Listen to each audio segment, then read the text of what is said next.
North Texas isn't just hosting matches, it's hosting the most out of any venue. A semifinal and the International Broadcasting Center. When people look back at this World Cup, what does success look like for you other than just the attendance? Well, I think it's many things. One, I hope that our city, our region is proud of what we were able to do here.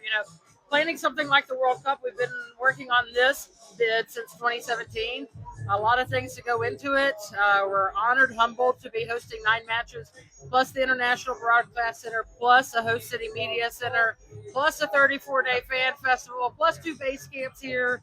But it is also our opportunity to welcome the world. And yes, the economic impact piece of what a World Cup does for a city and region is important, but it's also how we're positioning Dallas and North Texas on a global stage, how we're able to raise that profile through the World Cup and being here today and getting to head through 3 days of Fan Fest, and it's our first match day, and it is absolutely electric here. So that's a big piece of it, and then probably the other piece is what type of lasting legacy can this World Cup bring? And while we may have some plans and some thoughts in mind, I think there's a lot to maybe look at and observe over these next 33 days of hosting.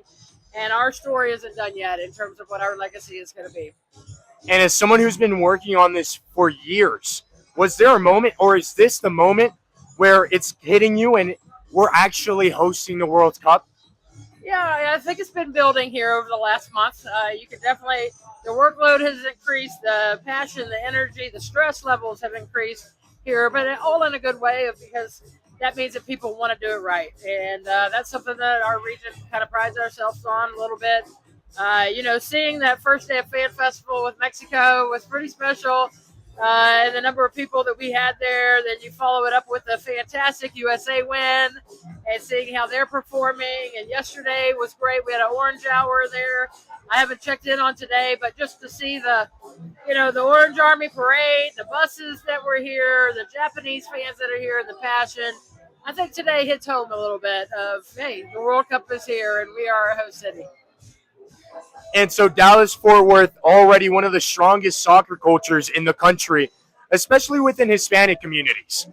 How do you ensure that this World Cup is going to leave a lasting impact on these communities after the tournament ends? Yeah, so some of our initiatives leading into this World Cup were really about identifying maybe some underserved areas throughout the North Texas area that, kids don't even have a safe space to be able to go and play. Can't walk out their door, engage in soccer or any sport for that matter.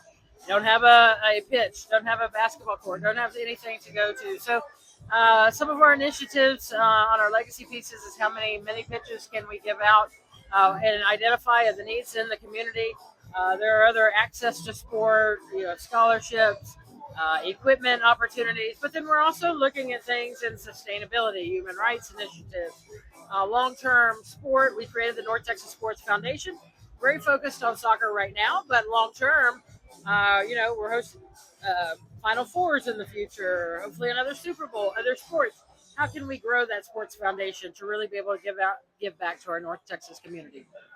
And what's been the biggest challenge behind the scenes that folks and people in the media don't even realize comes with hosting an event of this scale? Yeah, I think there's 16 host cities, 11 in the United States. When you look at all the major events that are hosted out there, this is one that is 39 days long. There's many multiple host cities. Normally, if you're hosting a Super Bowl or a Final Four, that's in one city within the United States. Add on to that, we are a region of many cities, many jurisdictions, many counties. You've got local governments, state governments, federal governments, all to start to unite. And actually, that's one of the things we're probably most proud of is how our region really did come together for this World Cup and work together, and everybody kind of knew what their role is, what the impact was for what was happening in their city. But had been communicating over 3 years now in expert planning teams of how do we make this a success for everybody. It's not just about what team is playing or practicing in your city or hotel they're staying in and that sort of thing. It's going to impact us all at the end of the day, no matter what city it is. How can we ensure that it's the best positive impact that we can work towards? And if you could point to one legacy project or one long-term benefit that will be felt in the community 10 years from now and hopefully longer, what would that be? Well, I think you see what we're doing for 2026 right now. We're also in a Women's World Cup bid. 2031 is incredibly important for us. If you go to Fan Festival, you're going to see a small exhibit that focuses on sign the petition for 2031 because we believe in also hosting a Women's World Cup. I think what this Men's World Cup is doing for soccer here locally within the North Texas area is very special, but it's also benefiting the women's game and women's sports in general. And if we do it right for 26, we can see a long-lasting legacy in what we're able to build for 2031. Perfect. Thank you so much, Monica. Absolutely.